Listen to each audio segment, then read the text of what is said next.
eu, Pinkie Pie, și acum hai să facem partea a doua, scuzați, din Final Fantasy să colorăm. Ok, deci sperăm stați să colorez cu Foxy, să colorez votul de Foxy cu această culoare.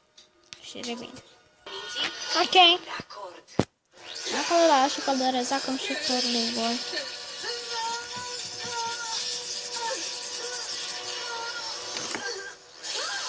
Ok, stați un pic că vine mama.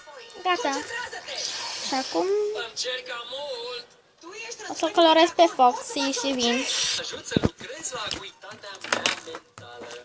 Am folosit și un crem să-i fac abortări și la urechi.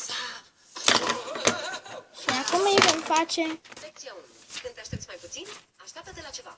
Gata pentru lecția 2? Nu, mulțumesc! Cred că o să mă concentrez la durere. Și știu că acest videoclip a ținut foarte, foarte puțin și am uitat apropo la mine să-i fac și la ureche. Scuzați că se aude lângă mine. Da. Și acesta este desenul. Și o să mai face ceva. În seara aceasta de la 20:15, doar la Nickelodeon. Ok. Totul se va schimba.